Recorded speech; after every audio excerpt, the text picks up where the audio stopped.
Hi అండి. మరో సరికొత్త వీడియోలోకి సుస్వాగతం. గుడ్డు ములంకాడ పులుసు టేస్ట్ ఎంత బావుంటుందో తెలుసా అండి? వేడివేడి అన్నంలో కలుపుకొని తింటే మాటల్లో చెప్పలేని రుచయితే అంత బావుంటుంది. ఈరోజు నేను మీకు చాలా సింపుల్‌గా ఈ గుడ్డు ములంకాడ పులుసు ఎలా పెట్టుకోవాలో స్టెప్ బై స్టెప్ ఎక్స్‌ప్లెయిన్ చేస్తాను. మీరెక్కడ స్కిప్ చేయకుండా చూస్తే ఈ రెసిపీ చాలా ఈజీగా ఇంట్లో చేసేసుకోవచ్చండి.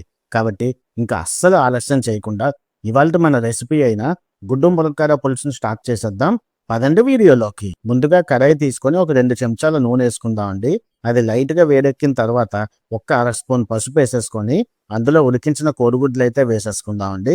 మంటను మీడియం ఫ్లేమ్‌లో ఉంచుకొని, ఈ గుడ్లన్నీ పైన కొంచెం పెచ్చు కట్టేలా ఫ్రై చేసేసుకుంటే, ఇది పులుసులో తింటున్నప్పుడు ఆ టేస్ట్ అనేది చాలా బావుంటుంది. చూసారా? ఇలా గుడ్లు పక్కన తీసేసుకొని, ఇప్పుడు అదే ఆయిల్‌లోని ఒక మీడియం సైజ్ ఉల్లిపాయను చిన్న ముక్కల్లో కోసుకొని వేసేసుకుందాం. అలాగే ఒక 2, 3 పచ్చిమిరపకాయలు కూడా వేసేసుకొని ఇవన్నీ ఒకసారి చక్కగా కలిపేసుకుందామండి. మంటని హైకి, మీడియంకి మధ్యలో పెట్టుకుంటే ఉల్లిపాయలు చక్కగా మగ్గిపోతాయి. ఇప్పుడు అందులో 1.5 స్పూన్ అయితే ఉప్పేసేసుకుందామండి.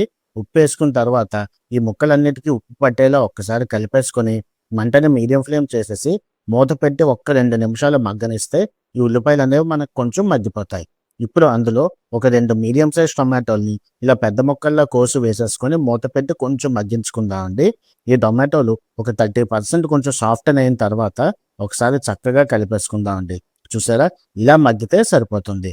ఇప్పుడు అందులో కరెక్ట్‌గా ఒక్క చెంచా అల్లం వెల్లుల్లి పేస్ట్ అయితే వేసేసుకుందామండి సరిపోతుంది. ఇందులో ఈ అల్లం వెల్లుల్లి పేస్ట్ తప్ప మనం అడిషనల్‌గా ఇంకెలాంటి స్పైసెస్ కానీ, మసాలాస్ కానీ వెయ్యమండి. ఇప్పుడు అందులో ఒక 2 స్పూన్ల కారం అయితే వేసేసుకుందామండి. కారం అయితే ఆప్షనల్ అండి. మీ రుచికి తగిన విధంగా మీరు చూసుకొని వేసుకోవచ్చు. ఇలా కారం వేసిన తర్వాత ఒకసారి చక్కగా కలిపేసుకొని, ఇప్పుడు శుభ్రంగా కడిగి పక్కన పెట్టుకున్న ములక్కాడ ముక్కలైతే వేసేసుకుందామండి. ఇవి ఎన్ని కావాలో మీ రుచికి తగిన విధంగా అన్ని ముక్కలైతే వేసుకోవచ్చు. ఇలా ములంకాడ ముక్కలు వేసిన తర్వాత మంటనైతే పూర్తిగా హై ఫ్లేమ్ చేసేసుకుందామండి. ఉప్పు, కారం అంతా ముక్కలకి పట్టేలా ఒకసారి చక్కగా కలిపేసుకొని మూత పెట్టేసి ఒక్క 2 నిమిషాలు మగ్గిస్తే ఈ ముక్కలనేవి మనకి లైట్‌గా మగ్గుతాయండి. ఇప్పుడు అందులో 3/4 గ్లాస్ నీళ్ళైతే వేసేసుకుందామండి. నీళ్లు మరి ఎక్కువ వేసేసుకోకండి.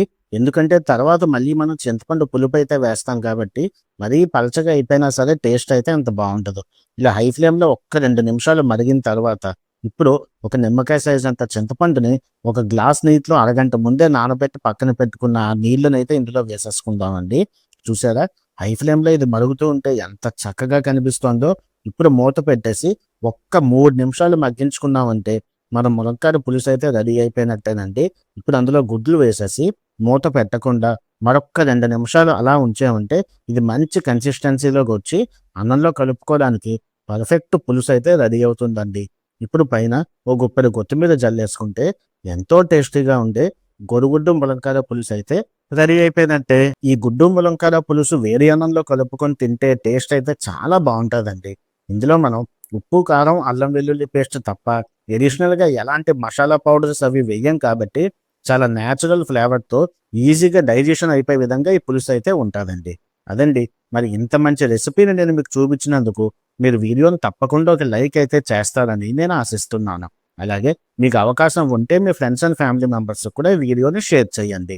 ఇటువంటి సింపుల్ టేస్టీ తెలుగు రెసిపీస్ కోసం మా తెలుగు కుకింగ్ కల్చర్ ఛానల్‌ని సబ్స్క్రైబ్ చేసి మమ్మల్ని సపోర్ట్ చేస్తారని ఆశిస్తున్నాను. ఇలాంటి ఒక మంచి టేస్టీ రెసిపీతో మళ్ళీ మీ ముందుకొస్తాను. అంతవరకు సెలవండి. ఉంటాను మరి. Good bye.